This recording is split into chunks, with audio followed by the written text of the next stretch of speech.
Jerseys of Hope is a nonprofit committed to inspiring a sense of community and well-being in hospitals through the donation of athletic jerseys to be worn by patients rooting for their favorite team. In the past 7 years, Jerseys of Hope has given out over 2,000 jerseys to lift the spirits of hospital patients. They have impacted the needy in 4 countries and 11 states. Please visit jerseysofhope.org to learn more. We're so honored to partner with Jerseys of Hope and be a small part of the large impact they make.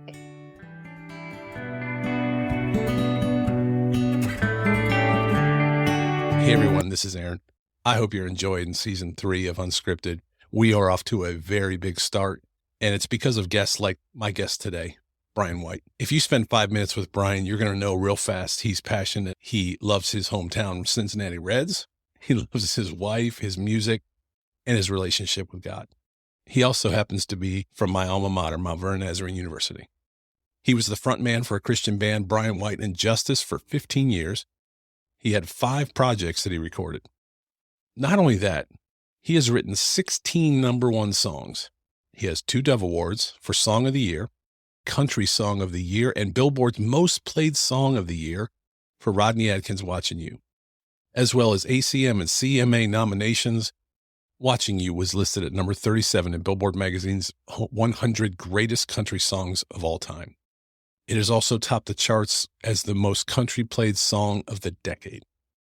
Not only that, are you ready? Danny Gokey, Cutlass, For Him, Mandisa, Point of Grace, Avalon, Karen Williams, Selah. He's written for Rascal Flatts, Trace Atkins, Jason Aldean, Gary Allen, Rodney Atkins, Terry Clark, Kix Brooks, Blackhawk. I can't wait for you to meet my friend and my guest today, Mr. Brian White.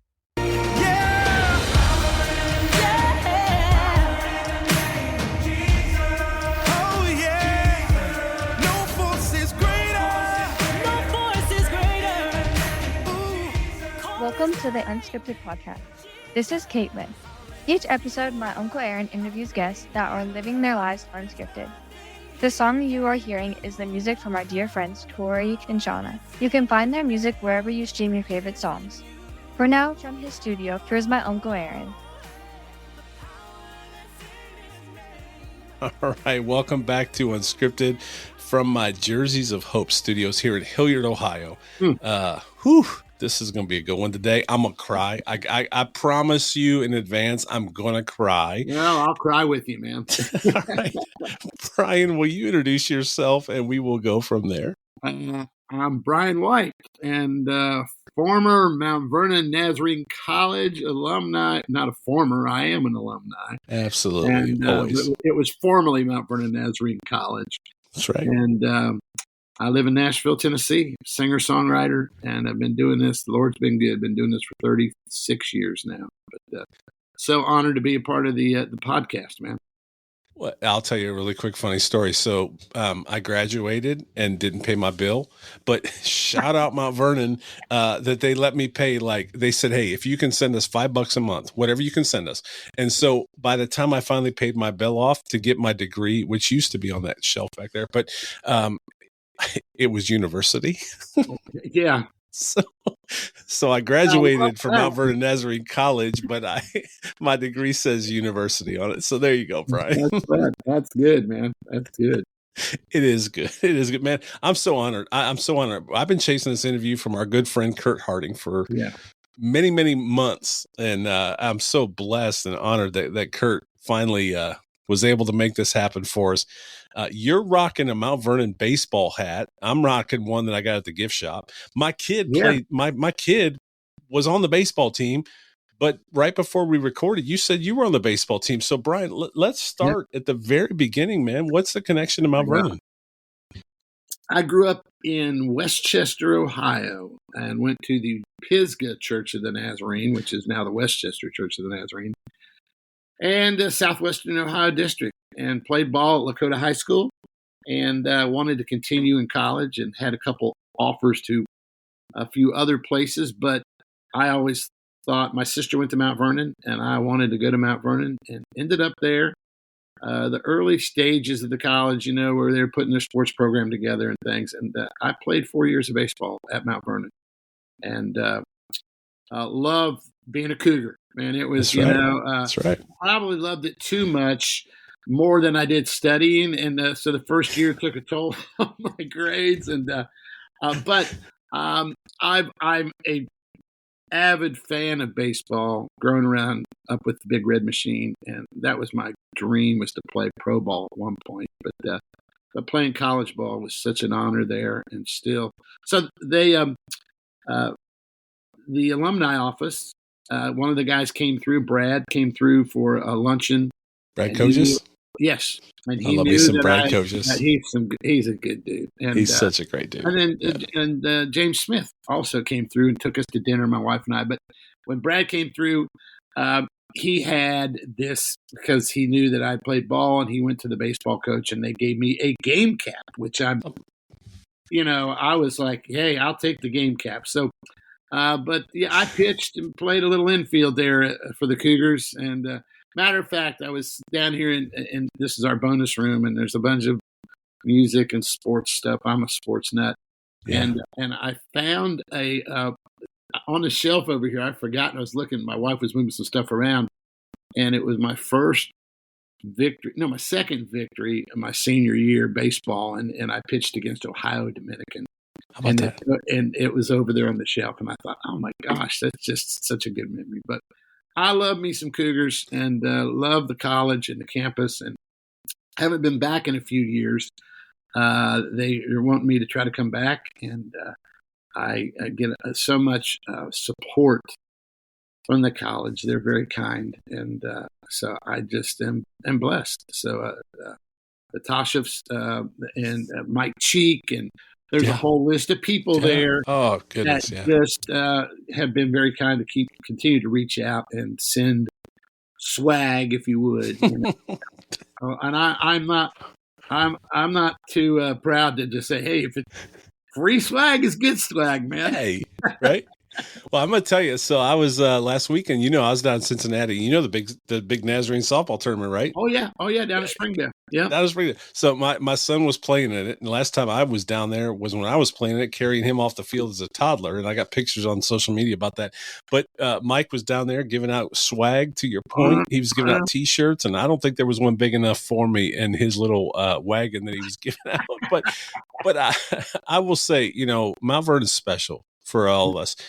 I have to say this at the beginning, and this is honestly, Brian, where I'm going to try to not get choked up. But my senior year, 1992, 91, 92, two of my best friends, 1 week ago today, September 5th, I got a knock on my door, and they said, hey, Ron and Darren were in an accident and they didn't make it. And man, we were in a Christian university, and I lost two of my best friends in an instant. And I'm telling this story today. I'm struggling through it a little bit because our graduation, you came to campus and sang a song which you wrote. And I really want to talk about songs that you've written, man. It's unbelievable. When I look at your catalog, I can't even get through it. It's exhaustive. What you've written, it's unbelievable. So I have so much to talk to you about. But I did want our audience to know there's two songs that you've written, three actually. One was Extra Mile. I Will Walk the Extra Mile. And you came to our graduation, you sang that. And that song was very important to the class of 1992 because, we lost two of our own, and it was hard, and it was a very powerful moment. And I don't know if you'll ever know the impact that the song and you singing it at our graduation had on our class. And let me tell you one more thing, and I promise you, I'll let you speak. You're fine, man. According to your catalog, you wrote a song called Everything You Are for Larnell Harris. Yeah. Is that right? Yeah. Yeah. So let me tell you, during 91, 92, when I was trying to piece my life together, used to take a CD by Larnell Harris and get in my Monte Carlo and find a parking lot somewhere, and I would play Everything You Are by Larnell Harris over and over again, because I was trying to figure out who I was going to be in life. I was a senior in college. I didn't know what I was going to do. I just lost two of my best friends. Man, I just want to honor you before we get into all this conversation today. I want to honor you so well because, man, what you write and what you wrote and the artists that performed it, just know that this college kid was sitting in a car trying to figure out what life was going to be. And man, everything you are might have gotten me through one of the hardest moments of my life, along with Walk the Extra Mile. And the last thing I'm going to tell you really quick, and then I got another story for you. So I know we're both tearing up right now, but I got one more for you. But I want you to know the importance of what you do. I will tell you, there's a line that you said in Walk the Extra Mile, and that's, there's a road you walk each day that travels through my heart. Man, I'm going to say that again. There's a road you walk each day that travels through my heart. And you know how many times I've used that line? Sorry, I probably owe you a check for how many times I've texted that line to somebody. But there is a road for our friends, for those that we love, for our family that walks through our heart. Okay, I'm done talking. So, man, I just want to honor you and let you know that what you have done and what you are doing, you probably don't even know that. Like, I don't know. You got a lot of records on the wall behind you and pictures and things, but just know that this guy you're talking to today, man, those two songs, and I got one more for you we'll talk about later, but those two songs have made a massive difference in my life. Man, let me compose myself. Sorry. Welcome to Unscripted. Yeah, it's unscripted because I sure didn't just you always wonder if what you're doing in these little rooms that we get in here in Nashville makes a difference, you know? And I think our prayer every time we sit down with the guitar, and I don't think I'm a great songwriter. Stephen Curtis Chapman said, and I'm stealing this from Stephen, he said, maybe I'm a great song catcher because God just dropped them in and I'm just trying to catch them and not to screw them up. Just get out of the way. Let the Holy Spirit does what he does. Yeah. A couple things. I remember vividly the call I got. I'd written Extra Mile for a good buddy of mine, Al Denson, and Al had recorded it. I recorded it and had it on the record. And I did at that time, I was doing a lot of camps and conferences and things especially across Ohio, because that's where I was from. And they called and said, hey, man, you know, they told me, I read about the tragedy and had heard from friends, my good buddy Scott Fleming. Love Scott. I love Coach Fleming. Yeah, we played ball together, and he was at my wedding. You know, just a bunch of we are close and still very close. And he said, "Hey, he told me what happened and this song, and would you, you know?" And then the college contacted me, and would you consider coming back? And I was like, I'd be so honored. And I remember walking out on that stage that day, and you know, just my heart hurt for all those that, like yourself, you know, who had lost friends, and we question God sometimes, like, why, right? You know, and ours is not to understand, ours is just to trust, you know, and I just felt like that's the least that I could do, is just show up and sing a song, you know. I mean, if that brings healing or whatever, and I think at some point, excuse me, I'm drinking coffee. Oh, by the way, from I don't know if I'm very well represented. The Reds, the Bengals, the Cougars. You got all the 513. I did. I didn't even, you know, I do have the 513 going.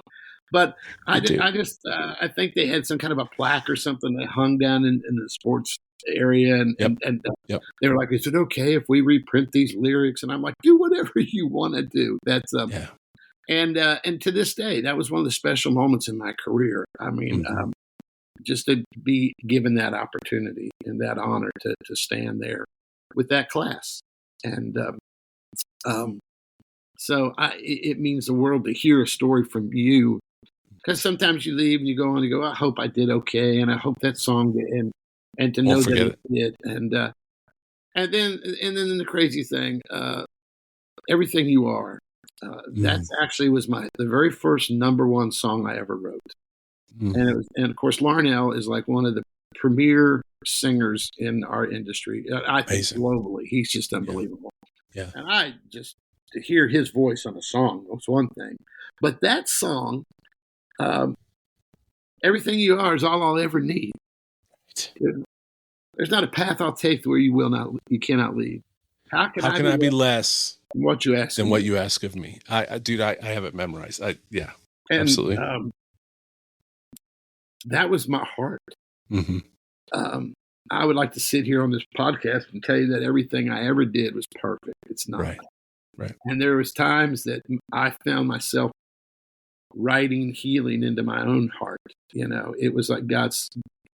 I had a friend one time said, "Hey man, you've written all these songs and you believe they work for everybody else. Why don't they work for you? Why don't you start letting it?" Because there was a point where I had gone through a rough spot in my I went through a divorce, and that's not a positive thing to talk about, but it's honest.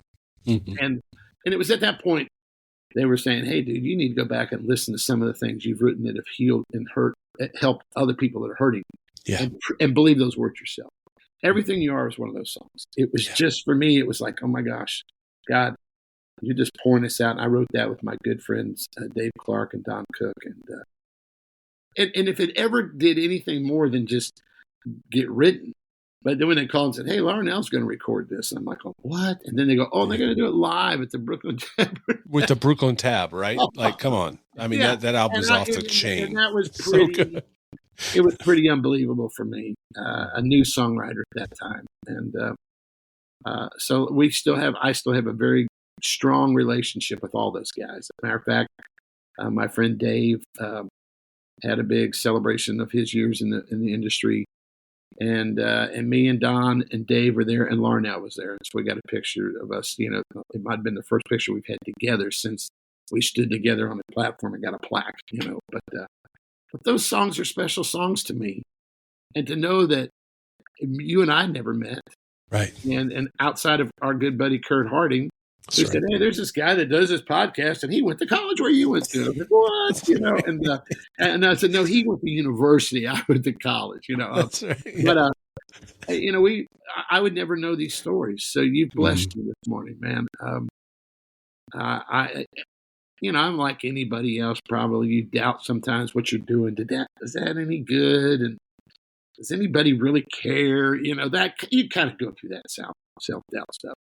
And to hear these stories are better than any plaque or any kind of junk. Matter of fact, I'm trying to find. I think it's out of my writer room. I have another space that I write in on our property. That's Everything You Are. That's the number one plaque that they gave me. Wow. 1991.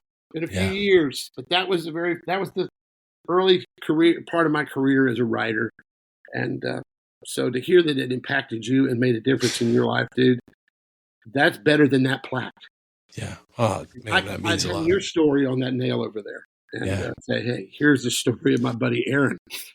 Let me tell you. So, well, it'd be a picture of me in Mount Vernon High School's parking lot in a Monte Carlo. With a Sony Discman, with the cassette, the cassette adapter that you put in the cassette plate. Like, seriously, this is real talk. So it would be that. It would be me sitting in a Monte Carlo, which I love my Monte Carlo. If I could drive that car today, I'd still be driving it. But because I did church in that Monte Carlo too, stuff like Larnell Harris's CD and songs like Everything You Are. All right, when you stepped away there was a plaque on the wall behind you for a song called Watching You by Rodney Atkins. And I have a feeling anybody listening, if you're not a Larnell Harris or Al Denson or any, the catalog's huge. So I guarantee you they've heard something written by you. Hey everyone, this is Caitlin again. One of the biggest questions you receive is, how do you make money on a podcast? The answer that my uncle gives is, you don't. We set up unscriptedmerch.com to be a warehouse for products and partners to sell merch and spirit items. Each purchase helps this podcast. Find out more and order some merch at unscriptedmerch.com. Use code unscripted20 and receive 20% off all of your order. Now let's get back to today's episode. You wrote a song called "Watching You." That it was kind of big, right? Kind of a big deal. It's been a good song. It's it's kind of crazy that whole song. I didn't set out to write country music, and this just to show you that God's plans are greater than any dreams we have, And I was writing for a publishing company that had a country division, and I'd written a song with my buddy Rodney Clausen, and it was kind of what we always jokingly called "Jesus Is My Boyfriend" song. It's kind of like, well, it could be about God, it could be about a girl, it's about love, and so so we called it "Jesus Is My Boyfriend," songs. And long way around it, his publisher pitched it, and it got put on hold for Faith Hill, and so Faith Hill's people called the publishing company I was at. Well, they called the country side. Makes sense. And I said, hey, we're going to put this song on hold that one of your writers wrote, Brian White. And they were like, well, we don't have a Brian White. And they were going, well, no, right here it says BMG Music Publishing. And one of the guys in the office said, oh, that's the guy in the gospel division. And they said, well, call him down here. So my publisher comes to me, because when we walked in to BMG at the time, there was a front desk and then two hallways. One went left to the gospel division, one went right to the country division, or as I called it, the sheep and the goats, and I always joke, I said, but the goats had the coffee pot, so I ended up down there a lot, and I thought maybe I was getting called on because I'd been hanging out the coffee pot too much, and they called me down there. Long story short, like, hey man, we love this song, Faith Hill, blah blah blah. Do you have any other songs? And I'm like, yeah, I can get you more. And so I went back to my Christian publishing side and told my publisher. He's like, dude, they've never asked anybody from the Christian division to come down there and write, so you got to do this. And they invited me to go on a retreat, which I was like, why am I going on a retreat with all these hell-raising, beer-drinking guys, And it was like the audible voice of God said, just go be light. Just go. And so all that to say, that plugged me into the country guys. And I started writing. My first country cut was the thing I wrote for Trace Atkins on that retreat. And it got cut. It was a big single. I was like, oh my gosh, this is unbelievable. But I don't know the country market. I kept getting put in rooms with other country writers. Mm-hmm. So brings me to Watching You. So my buddy Steve Dean that I wrote this with, and Rodney, he calls and says, hey man, I'm lined up to write with Rodney. You want to join us? And I'm like, sure. So we go in and we start talking about ideas for songs as we do. We're drinking coffee, which I'm doing right here. Go Bengals. And go Bengals. After Sunday, please go. That's right. Come on. Who day? Who day? And so we start talking about things. We came up with the idea of, Rodney came in late. And he's like, guys, I'm so sorry, but on my way in today, I got a call from the preschool. They needed to talk to me because they had called my son into the office. And I'm like going, dude, your kid is 4. What could he possibly be doing? What could he possibly have done? And but at the time, Rodney had a big hit out on country radio, and it was a song called "If You're Going Through Hell."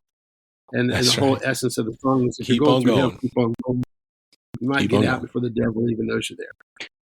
Right. And so Rodney's kid, Elijah, would be standing in the recess line or the bathroom line, and he would just start singing, "If you're going through hell," and then he'd go, "Hell, hell, hell," and he just kept saying hell. And they were like, Mr. Atkins, you probably just don't want your kid to saying hell all the time. And so Rodney looks at me and Steve and goes, man, I don't get it. Why is he doing that? And we were like, well, dude, he's just doing what you do.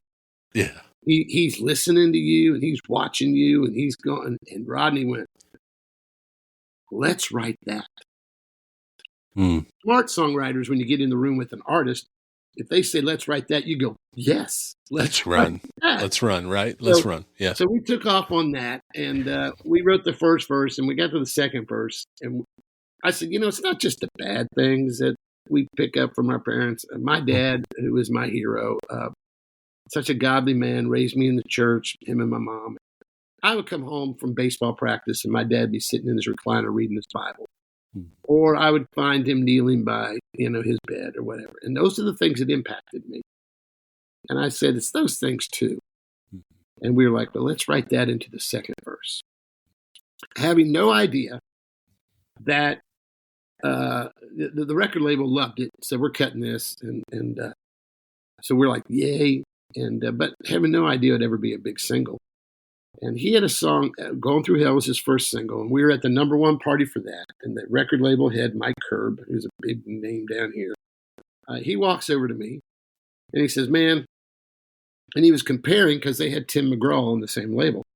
And he said, Going Through Hell is Tim McGraw's Indian Outlaw, is Rodney's Indian Outlaw, which was the big. And he goes, right. He goes, and Watching You is going to be Rodney's Don't Take the Girl. And I was like, that's a lot of weight. I was like, okay, from your lips to God's ears. I like that, And we had no idea that that song would do what it did. And then so just in a synopsis of that whole song, they released it. It was a number one for 5 weeks. It was Billboard's most played song of the decade. It was in all the top 100 country songs of all time.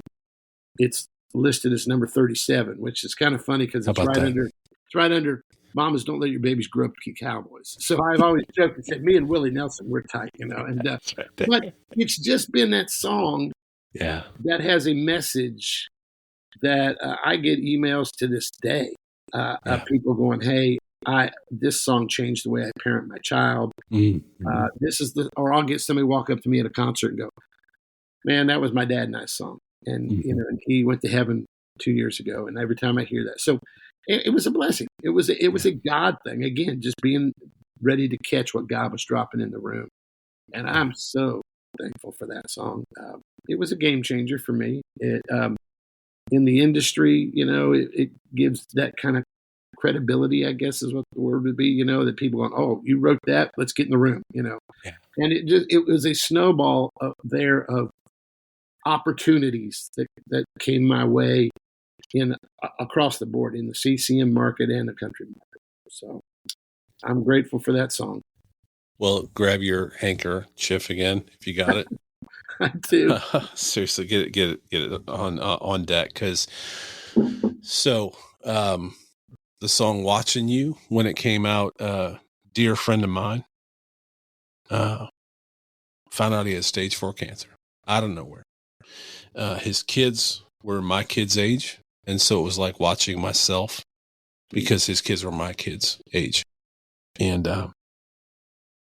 my friend Steph didn't make it, but Watching You was his favorite song because he had 2 boys and a daughter. And stood at his funeral and talked to his family about how much he loved them. And that song was so important because he knew they were watching him.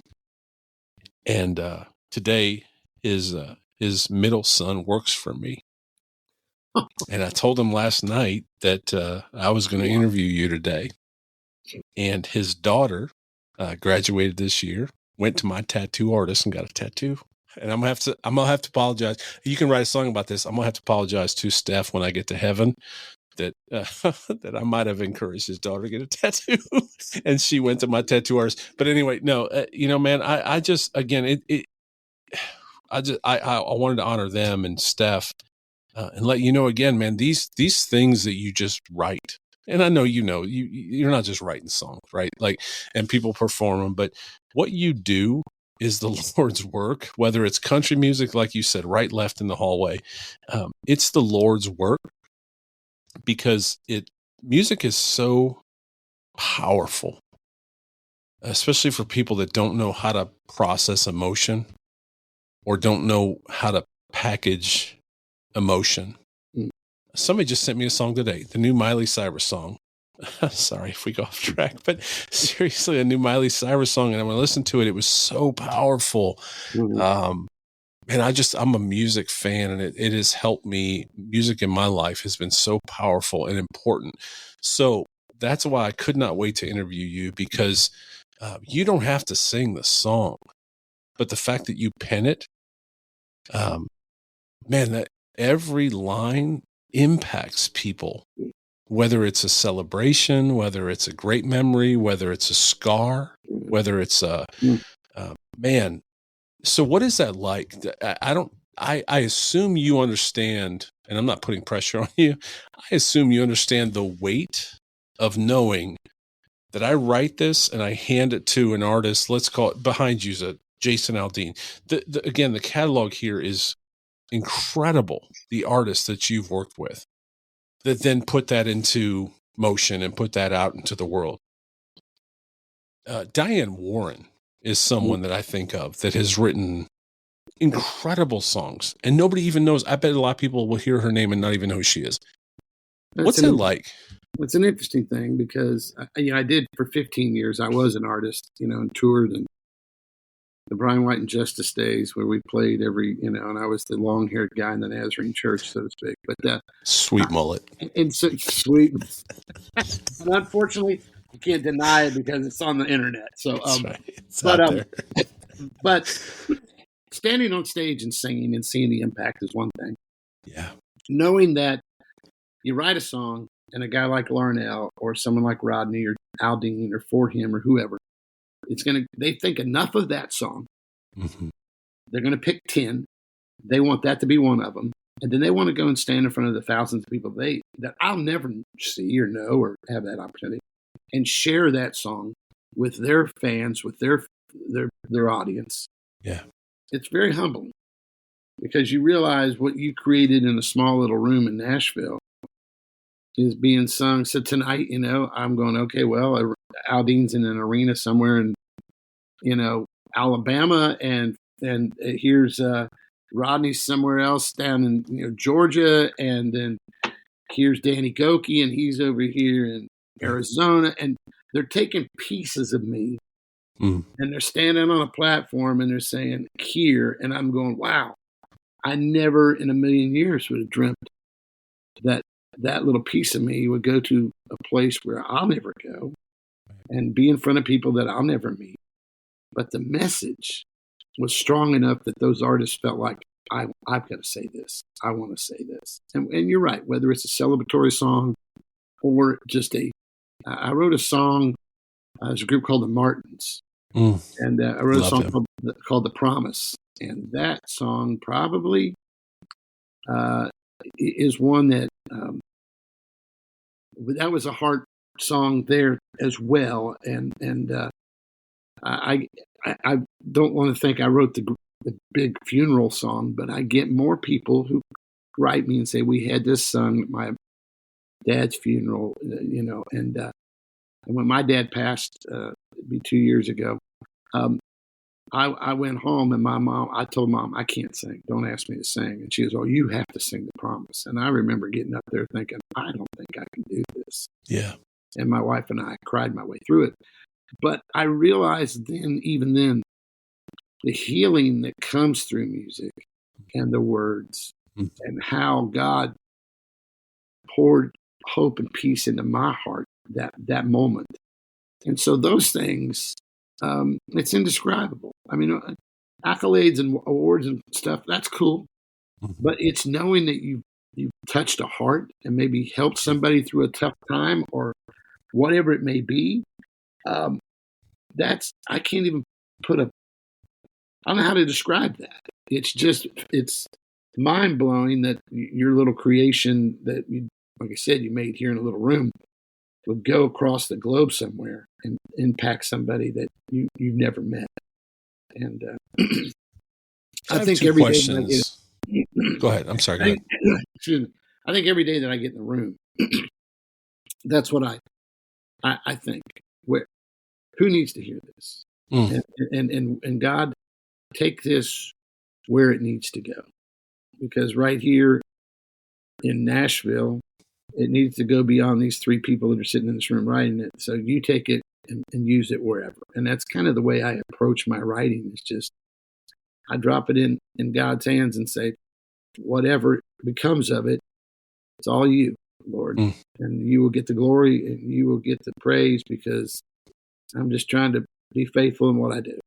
So I have a feeling we could do so many episodes because I have so many questions and I don't want to take a ton of your time. You've been so gracious already. So I actually have two questions. My daughter and I watched a Louis Capaldi documentary on Netflix, which had a lot of F-bombs. Yeah. And it was hard to get through, but it was incredibly powerful. And, for him, there was something I had never heard of before called the imposter syndrome. Have you ever heard of that? Yeah. I mean, no, go ahead and describe it. So, that's what he's dealt with. And obviously if somebody gets a chance, first of all, understand there's going to be a lot of F-bombs if you watch it, but it's worth watching because it's heartbreaking what this artist is going through. Yeah. And the bottom line was, he had incredible success with songs he had written. Right. And then he felt the imposter syndrome being, he felt the weight and the pressure of continuously doing it over and over and over again. Have you ever felt like that as a songwriter? Yeah. You know what? Well, it's a business. Yeah. It's the music business, whether it's Christian music or country or pop or whatever, there's still a business side of it that has to monetarily make sense. You sign a publishing deal, that's somebody saying, hey, I'm going to pay you to, write songs. And that way, you have a bank account that you're trying to replenish, so to speak. Right. Trying to pay them back. And so when you have a big hit, they look at you and go, so you're like, well, what else you got? Exactly. And so you're sitting there going, well, gosh, that was pretty good, wasn't it? So it's, well, you're only as good as what you do next, so to speak. So there's a little bit of that, but I try not to live under that. It's kind of like Michael Jackson when he did Thriller. He wouldn't release a record for the longest time because he just, well, it's not as good as Thriller. Well, I don't know if you'll ever get as good as Thriller. Exactly. So for me, right. I know that there are songs that I'll never outright. Right. I'm not trying to write the next Everything You Are. That was what it was. Now, but there's something differently that I might say, and it might have a similar theme. But on a daily basis, I'm just trying to write honest and trying to write music that touches people and moves people. And if I don't have a year where I have some number ones or whatever, I don't decide, I'm done. I'll never do it again. I equate it a lot of times with my baseball career. What do they say in baseball? If you bat 300, you're a success. And that's right.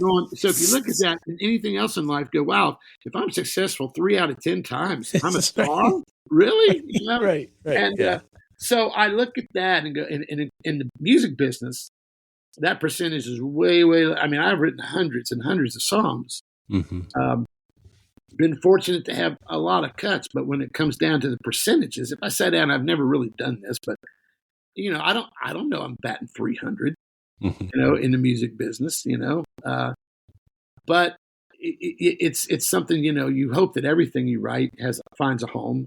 And there's songs on my laptop that will never see the light of day that are still some of my favorite songs.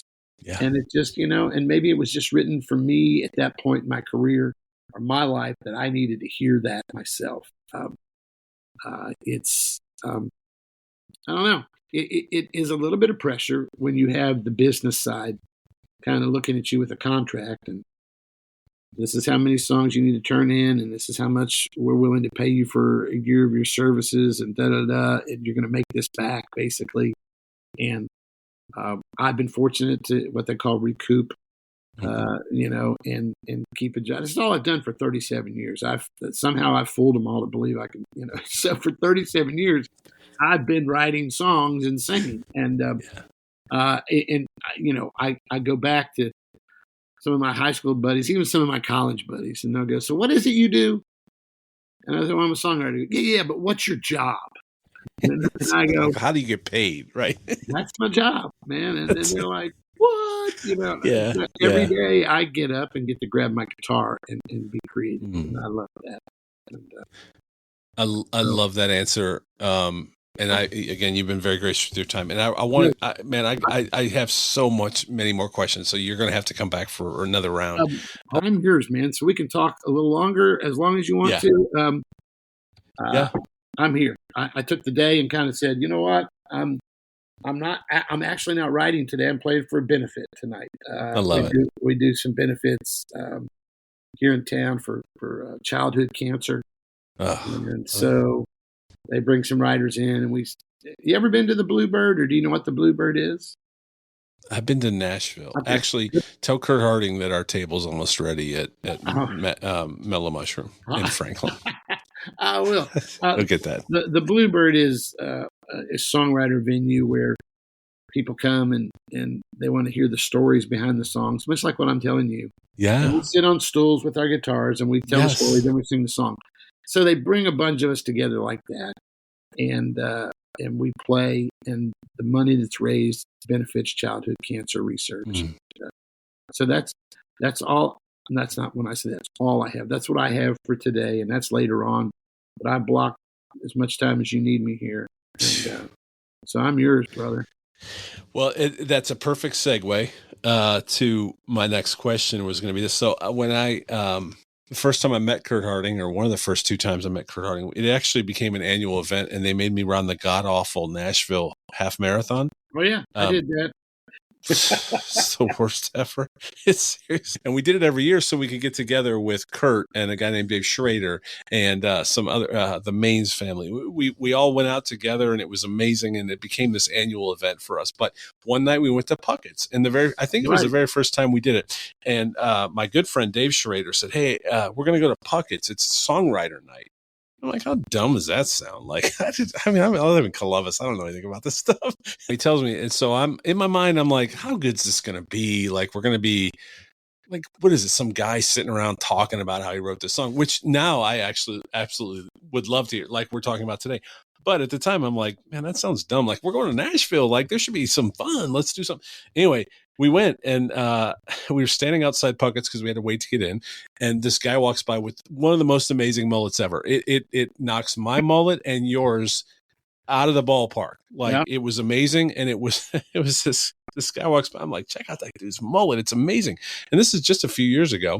And then anyway, so we go into Puckett's, and it was three people. To your point, it was three people, and they sat on the stage and they talked about the songs they wrote, and then they sang them.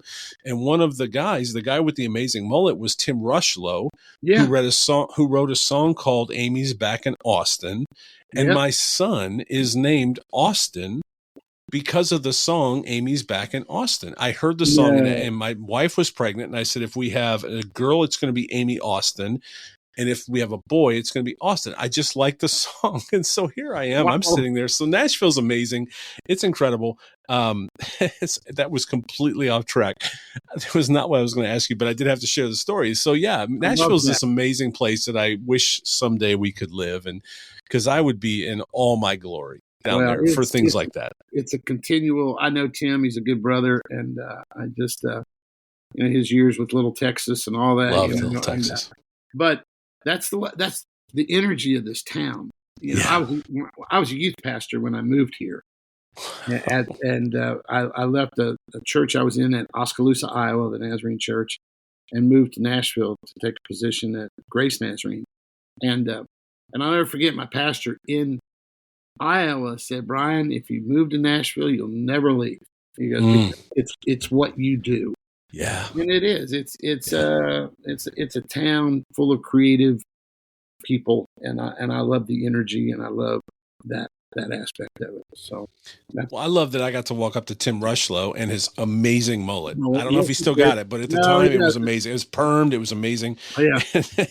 Anyway, I got to walk up to him and say, hey, thanks for writing that song, because I named my son Austin, who pitched at Mount Vernon Nazarene University, by the way. He just graduated. He's got his degree and has a good job. But I named my son because of Amy's Back in Austin. So very small world. That's crazy. I love that story. That's cool. It's very cool. All right. So that's my last question for you regarding that was going to be, has there ever been a moment where, so when Watching You goes number one, and you said you had a band, you sang, you did that live. Has there ever been a point where it's like, that could have been me? That could have been me singing my song. Or, and I have a feeling I already know this about you in the short time we've spent together, is because of your faith and because of who you are, I have a feeling you're totally okay with someone else getting the glory. Mm. But has it ever been hard when somebody else gets the glory and I wrote that song? They didn't. I for 15 years as Brian White and Justice, I stood on that stage. And Yeah.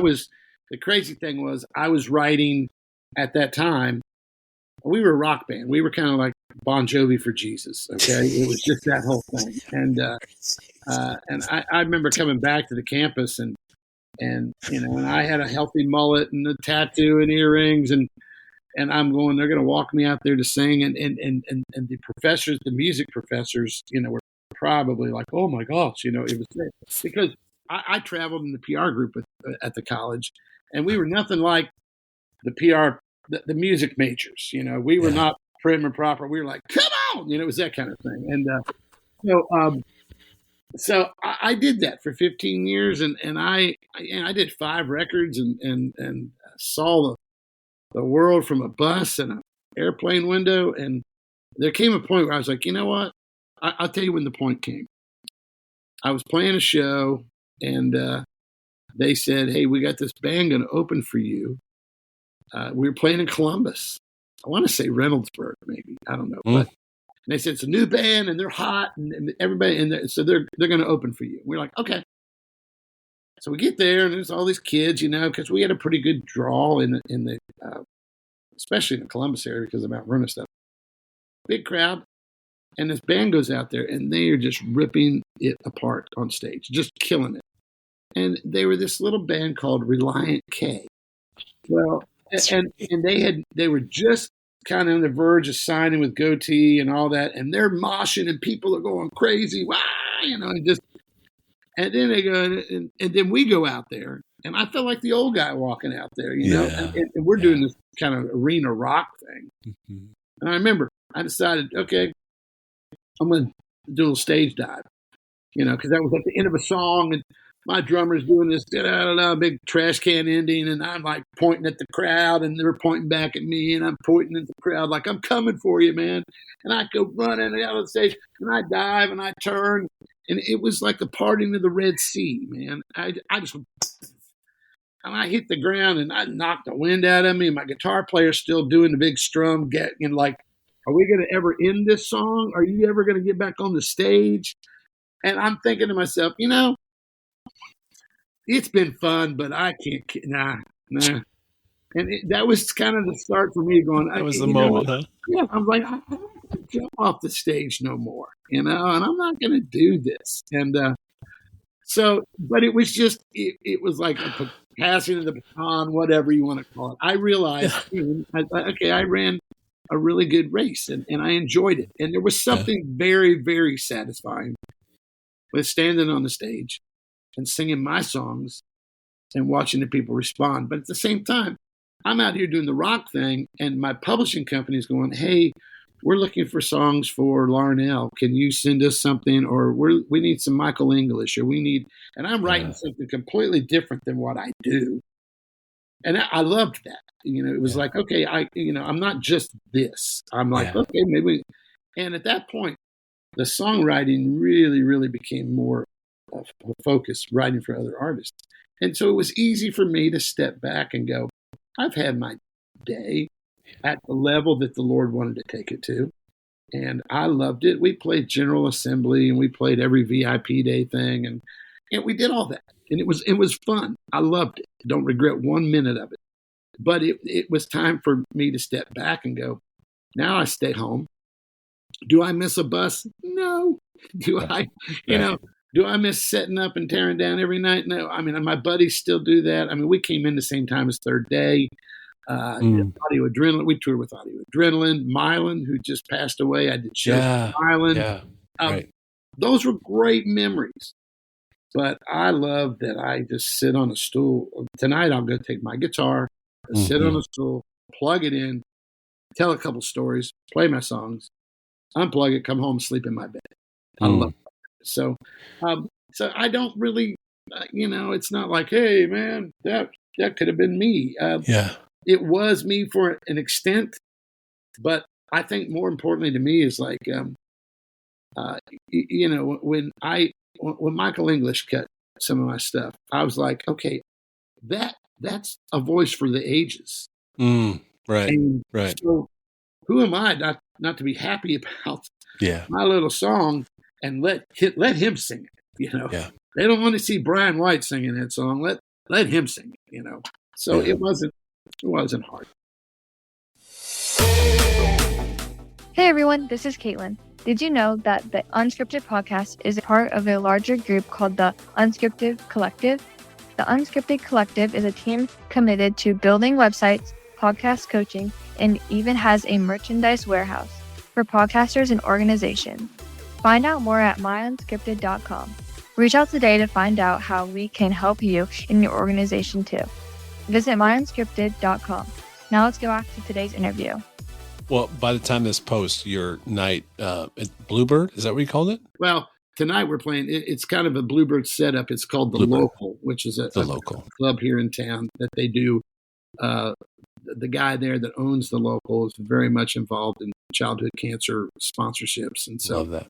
They had called and said, hey, would you come and play? So I'm going to be there. By the time this episode airs, it'll be after your event tonight. So what songs are you going to do tonight? I will do Watching You. And see, it'll be, there's three of us on the round. And so we'll each do three and then they bring three. So I'll do Watching You. I'll probably do The Promise because of the nature of this. And then I'll probably do one of my Aldine songs. I don't know that because the guy there, he's like, hey, you're going to do an Aldine song, aren't you? So you kind of try to kind of fit into what they want you to do. But, well, you brought up Aldine. So did you write the Small Town song? I wished I did. You I hope people can. I'm on audio, so people won't see my face. You wish you did, really? Yeah. You know what? I know those guys, and there's not a racist thing about any part of that song. Not one. Just you know what? We take care of our people. We back each other. The amazing thing is when people were going, well, that's a racist song. I've been told in this climate of our country. I had a guy look at me and go, are you racist? And I said, no. He goes, well, then you are, because you don't think you are, you are. And I'm like going, so then either way, I lose. Right. I said, let me, and I said, you don't know me. I said, let me tell you a little bit about me. Okay, my wife, and that would be a podcast she should do. My wife's amazing. She's one of 19 in her family. Okay. Schedule it. Let's do it. She has 14 adopted brothers and sisters from all over the world. Wow. You follow basketball at all, pro basketball. Her dad was the general manager of the Philadelphia 76ers when they won the world championship. So that was with Dr. J. Dr. J. So when they won the world championship, he went to Orlando and he started the Orlando Magic. Is it Pat Williams? Yeah, that's my father-in-law. It's Pat Williams. And, Come on. Are you serious? Yeah. How is his health? I'm sorry. How is his health? Good. He's good. You know what? He went through a cancer thing about 7 years ago, and he's in remission, and he's good. And one of the most unbelievable individuals you'll ever meet. Just unbelievable. Love him. Love him. Never met him, but love him. But I'm like, I told this person, you don't know me. I got brother-in-laws and sister-in-laws who are Hispanic, who are Filipino, Brazilian, African-American, Jamaican. I said, so don't tell me what you don't know about me. Yeah. And so that song, Try That in a Small Town, I just, one, it blew up. And it's, if you looked at it from a monetary standpoint, my buddies are doing very, very well because the song is sold very, very well.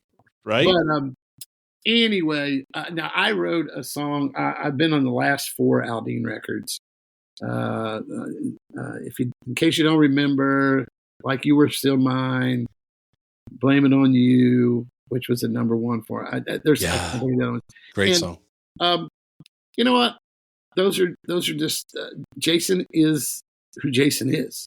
Love it. And you know, he's a patriot, you know, and he's going to stand up and wave the flag and it's, again, those are those moments where God puts you in a place you go, okay, do I endorse a lifestyle all the time? No, but I can write a song and that guy stands on the stage and sings it. And I think that's where the Lord puts you in places in the world where you have a chance to influence and speak truth and hope and peace. And that's how I kind of look at those things. So, well, man, I love you. I really do.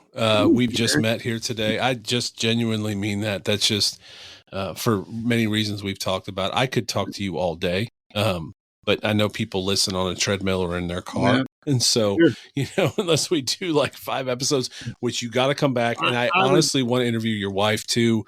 Would love to have her on. She's a lot cuter than me. Same. I outkicked that coverage a long time ago. Really.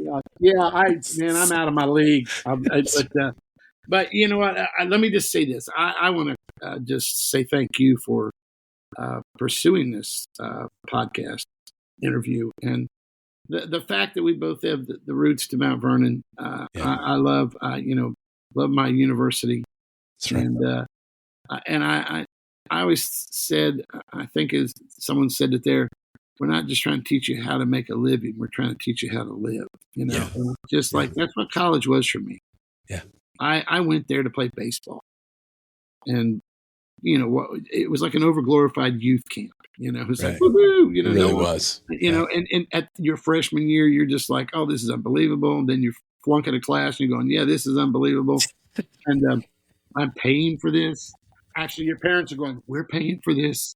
Right. But I look back on those days and with the fondest of memories, and it shaped me and my faith, and it gave me a place to anchor when I went with some rough waters. And God has been faithful, man. I am so, of all the things, I'm just a guy trying to be faithful to what God has called me to do. And I really believe that songwriting is a calling for me. I believe that, there's a lot of other things I probably thought I would be doing. Yeah. I got a radio and TV degree. I was a youth. My wife jokes and says, "You've lived 3 lifetimes." You know, I was a youth pastor for 10 years. I toured as an artist for 15 years.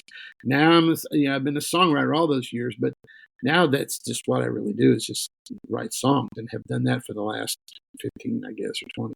And I look at that and I go, but everything I was doing at Mount Vernon was kind of shaping me and getting me kind of that way. I'm thankful for the professors that put up with me. And, that's right. And then the grace. And then the brotherhood of people, believers across the globe, really, that, I get to rub shoulders again with and come in contact with. So this podcast, man, I'm excited because maybe there'll be some people that I haven't talked to in forever that hear this and go, "Oh man, Brian White. I always wondered if that guy if he just fell off the face of the earth, or if anything ever good came out of him." So, and I have a website, brianwhitesongwriter.com, and people can check that out. But I hope that the songs, when they look down in the credits, and if it's a song that moves them, and they see my name, they know that it came from a real place. And your stories today about Extra Mile and everything you are, those will be ones, Aaron, that I'll cherish. And those mean the world to me to hear from you. So thank you. Well, this has meant the world to me. It really has. So I have 2 questions, and then I want to leave you with something. So number 1, let's say that one more time, because it's the least I can do, is the website and how can people contact you? So that's my first question. Okay, brianwhitesongwriter.com. And there's a place there that you can email. And I try to keep it updated the best I can. And, there's pictures and music and that kind of schedule. But that's probably the easiest place to get in touch with me. Or my social medias are easy. I mean, Instagram is BW Tunes, TUNES. And then, Facebook, it's just look for the guy that looks goofy, Brian White. There's, it's kind of, I guess I'm supposed to be flattered by this, but there's been some people who kind of put up fake pages or whatever. And I'm like, who wants to be me? What is that? I love that. Yeah. I love that. All right. My last question for you, and then I do want to leave you with something. My last question for you, was there ever a lyric? Your catalog is huge, man. And again, you've written so many songs. We haven't even had the chance to scratch the surface. So I do, please, everyone go to your website and just scroll through that catalog. It's amazing. Was there ever a moment where you wrote a lyric? I'll give you one. Those miles create a distance that keeps us worlds apart. There's a road you walk each day that travels through my heart. That's one. Was there ever a moment? Was there ever a lyric? Is there ever a moment where you're like, wow, that wasn't me. That was the hand of God giving me this one lyric. And I know that's a really hard question because you have tons. I think probably in the song "The Promise." The very first time I ever wrote with my buddy Don Portress, we were both at the same company, and we were talking about we were both believers in a country publishing situation, and we started talking about just God. And I said, "Man, I love the promises of the Lord. I'll never leave you nor forsake you." And he said, "Yeah, lo, I'm with you always, even unto the end of the age." I said, "Yeah." I said, "Here's one I don't like." And he looked at me and I said, "The world hated me; they'll hate you too." Wow. And I went, I said, the world's never going to, and that was the time I think where Jars of Clay had out Flood. And I thought the world embraced that for a moment, but they're not going to embrace darkness and light clash. And I said, so if we're truly living our lives in a way that they're never just going to go, oh, all you Christian people with all this, come to me. They're going to go, mm. And I said, I don't think the world's ever going to be ready to embrace our faith wholeheartedly. They might put up with us a little bit. I said, until they come to know Christ, we are the opposition, so to speak. And that song, The Promise, I never said that I would give you silver or gold. You wouldn't face the fire or shiver in the cold. But I did say you'd never walk through this world alone. And I did say, don't make this world your home. And so we just started digging in all the things that God did say. He didn't say that we would never have friends turn their back on us. But he did say, I'll be there right by your side. So it was all those things. And at the end, I never said you wouldn't taste the bitter kiss of death or have to cross through chilly Jordan just to enter into rest. But I did say I'd be waiting right on the other side. And I did say, I'll dry every tear you've cried. He went to prepare a place. And so that song, when I sang that at my dad's funeral, I realized, God, you never promised us we'd live forever, but you did at another place. You said you'd be waiting for us when we crossed through that. And I think that those lyrics in that song, that's my mom's favorite song, and it has been, as I've had to, my co-writer, his father passed and sang it at his funeral. And as I've seen that, the words of that comfort and bring healing, I think it's that lyric that I go, God, I don't know where those words came from that day. But I do. It came from your word because your promises are true. Yeah. And man, I lean on that heavy. I know there's nothing that this flesh and bone here. There's probably people that would like to tell you other sides of my life, and you know what? I'm an open book. Divorce was hard, and I acknowledge my failures there. But I am so thankful I have a God who forgives and is merciful, and his grace is sufficient. And I've leaned on those things, man. And so in my songwriting, I think I can't help but just say, I want the world to know this great God, this great comfort, this great peace that you can have in a relationship with Jesus. And that all goes back to where my roots were planted in a little Nazarene church in Pisgah, Ohio, that took me to a little Nazarene college in Mount Vernon, Ohio. That's right. And all those things come back to me. So today has been a little bit of a journey through my past, and I appreciate it, man. So pray that this ministers to some people as they listen today. Well, I know one guy did too. It ministered to, and that's the guy with a 13 on his ACT that somehow Mount Vernon accepted because his sister went there, and that's me. So back to your point earlier, I don't know how I ended up there. My sister went there, but I'm thankful for my Mount Vernon roots, even though I wanted to leave many times, and even though my heart was broken there through relationships and through the losing of two friends. And that's what I wanted to leave you with, man. I said it at the beginning. I'll say it again now. It's funny. And this is going to maybe be a really bad analogy and a lot of people might click off, but God left us scriptures. But I believe music is something that, and you said right or left in that hallway, right? I think country music, rock music, it's art. Yep. And I do still believe that God speaks through art. And that's a very wide encompassing thing, whether it's a movie, a lyric, quote from a movie, a video. Now we have social media. There's so many content places that I believe that God still speaks. And I'm telling you, as a guy who believes that Just the Way You Are by Billy Joel is one of the greatest worship songs. It's not a worship song ever. Yeah. And I literally believe that the song Just the Way You Are is a letter. If God could write us a letter, that would be it. So that's just me, and maybe that's just how I see the world.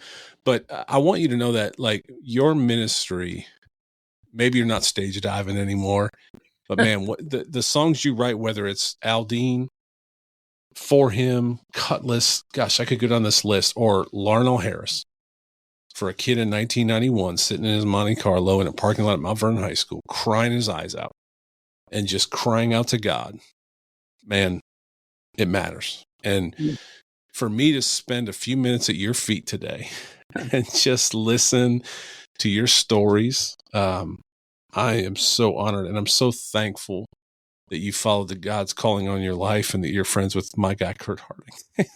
Because I don't know how else we would connect, but man, like I said earlier, I love you. I'm so honored and proud to know that you went to my university. I mean, right? They watch a football game and they say the Ohio State University or whatever, and people are like, yeah, that's my guy, right? Man, Mount Vernon's got some stars. They've produced some stars, and you're one of them, my friend. Thank you so much. And thank you for showing up on graduation day and healing an entire class that lost two of their brothers. I'm blessed to have been a part of today. And that I will carry that. That'll walk through my heart. Good. It will walk through my heart every day. Right. That moment that I wasn't sure is making a difference. It made a difference. Sure as heck did. That's just God doing what God does. Yeah. And I'm so thankful that I was a part of that. So, well, I can't wait to have you on again.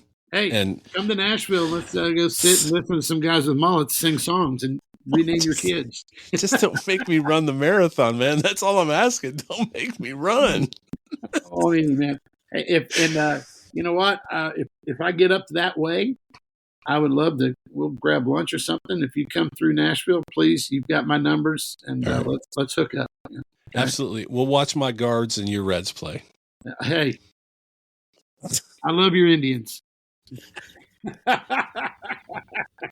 not allowed to say that anymore, but it's fine. It's all good. But who am I? So, that's right. I'm just writing songs. You're going to get a hold of me. So I love it. Man, have a wonderful day. Thank you so much, Brian. I can't wait to have you on again. I promise you. We'll do it again. God bless you, man. Have a great day. And hey, tell those families and the children that you are working with, and with watching you, love them and praying, okay, that they continue to grow in the Lord, okay? I will absolutely share that. All right. Thank you, All right, brother. Talk soon. Hi. Bye-bye. Thank you for listening to another episode of the Unscripted Podcast. Make sure to review and share wherever you listen to your podcast. It really helps out our mission to encourage everyone to live life unscripted. Until next time, keep living life unscripted.